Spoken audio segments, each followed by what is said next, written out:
Hey YouTube, we got you another 2011 Dodge Caravan.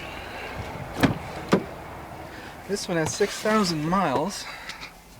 I did one last week. Not sure if it was a town and country. No, it was a Caravan. Yeah, it was a Caravan. Well, the instrument cluster in that Caravan I did last week, it didn't even work. So that van was actually going to run through. I didn't have a chance to really do a quick tour of it.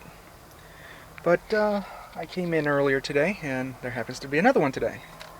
Hopefully it's not the same one. Wow, that engine started so nasty. I think you guys heard that. And this is the Pentastar V6, and that was an ugly startup. Let me see something. Probably not going to do it again. No. Holy fuck, this is the same one! Yeah, this is the same van. I thought it was gone. 6,000 miles, and that engine was just disgusting. And this is the Pentastar V6. That's not good news so far. I fucking won't want a car that would start up so sloppily within 6,000 miles. Well, let's get around and critique the interior. Finally. Like I mentioned in the other video, the entire dashboard is hard to the touch. You can see, you can hear an echo, is that textured plastic all over, hard to the touch. And like I mentioned, this bezel around the radio, it clips right off. You can see it just lifts right off, and I don't want to force it anymore because I don't know if it's going to break or whatever. This one has in-CD, it's only single disc. As you can see, this one has the climate control, dual zone, and also rear AC, which I may have on because it is hot as hell. You have another little tray in here, slide out cup holders, a bit on the flimsy side, but it works. Another little compartment down here, and you have dual power outlets, as you can see. I always hated how they always placed this little center console or compartment, whatever you want to call it, so sloppily. I mean, the damn thing just jiggles all over the place. It's not sure-footed at all. You can see it just jiggles around so sloppily. What the hell's in here? Oh, lighter. But you have more cup holders here, as you can see. Another little compartment up above in the dashboard. You can store quite a few things in there.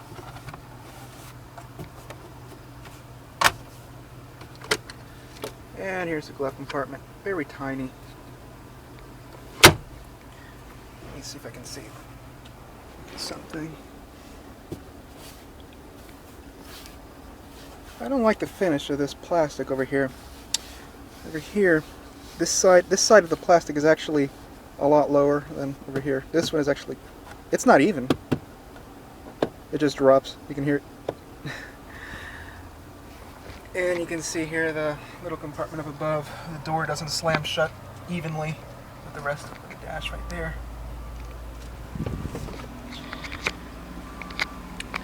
And like I mentioned in the other video, if there's anything that they really improved, it's the door panel. This section is soft to the touch. It is nicely done. Sadly, they didn't apply that up above. Armrest is nicely padded, no complaints there. This is actually the rear vents. You can see them opening and closing. Power locks, window lock, power windows, and this is for the power mirrors. Steering wheel's nicely thick, and you can also control possibly the trip computer or something, but I really can't tell because the damn thing doesn't seem to work. Let me see if I turn on the lights, if that will help. Something is working in there. I can see the LCD, I can see the numbers fluctuating in there, but It's not working at all. It's not lighting up. There's no juice there hardly. Here's cruise control. These come with a 6-speed auto with manual shift mode, as you can see. Not really a huge fan of these dash mounted shifters. It's quite uncomfortable to do this right there.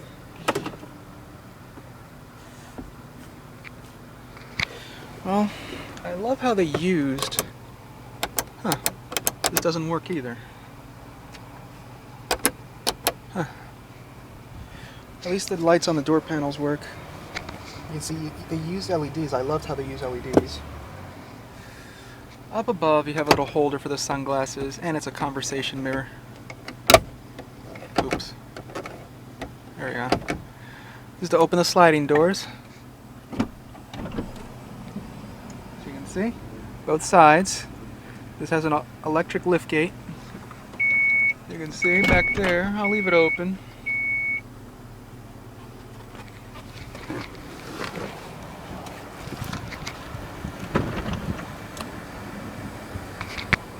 Let me move the seat forward. This has the stow and go seating. So essentially you can hide the second row seats right into the floor and also fold the third row flat as well. And so pretty much you'll have a flat floor here and almost use it like a cargo van if you wish. First you have to open the floor.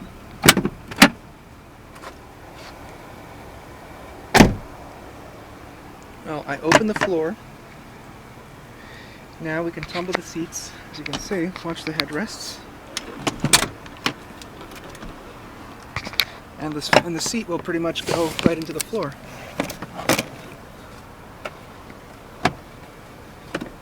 Well, have to get this part.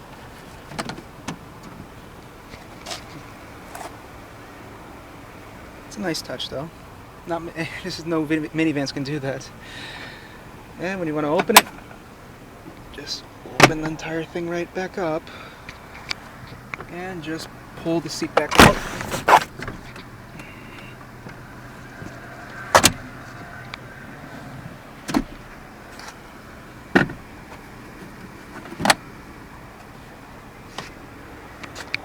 I think you guys got a good view of it.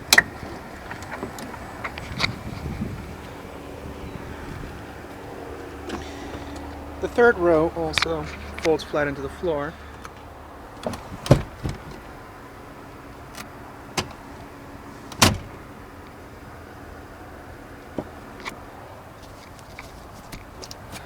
As you can see, folds flat into the floor.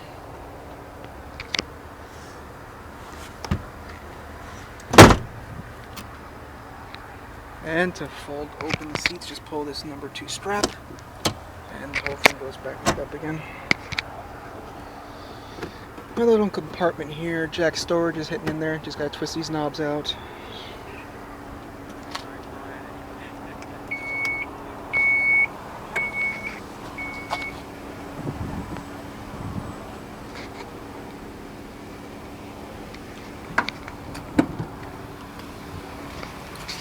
Let's take a look at the Pentastar V6. Like I mentioned, I wasn't quite happy with how this engine sounded when I started it up.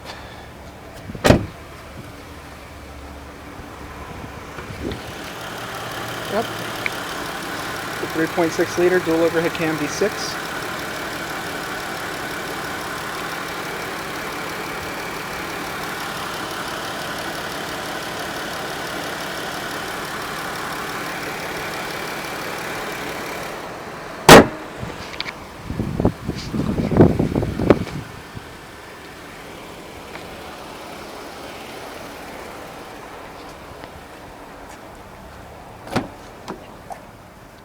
I really hope this engine doesn't become more rough as mileage accumulate, because that's disappointing that it's 6,000 miles.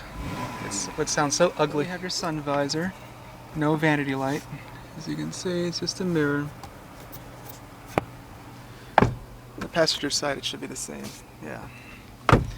Let's give this one a good rev. Doesn't matter because the tach doesn't work. Oh, I forgot to mention, Chrysler's always had a thing of putting little toggle switches for the radio in the back of the steering wheel. I think you can see it. Both sides have that.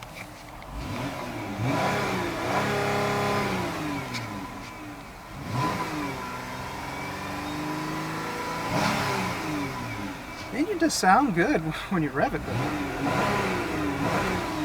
Let's see what happens in the long run, because these engines really haven't accumulated much mileage yet.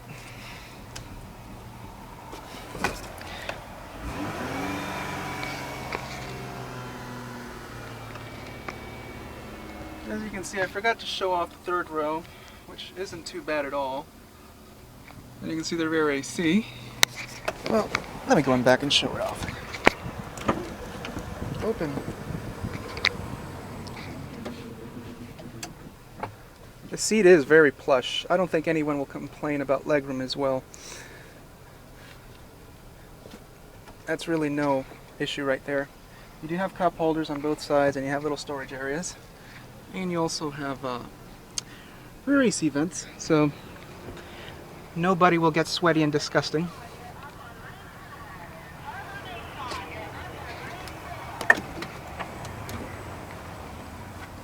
Let's see if we can do an exhaust view.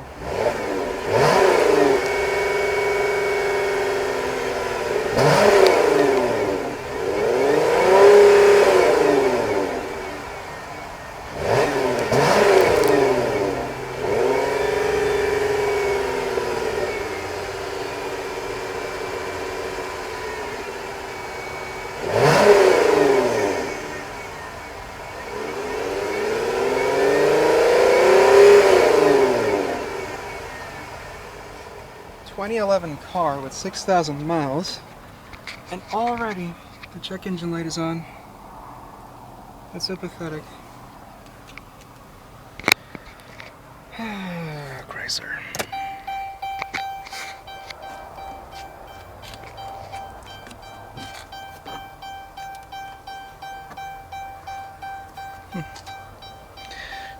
See, this one has adjustable pedals.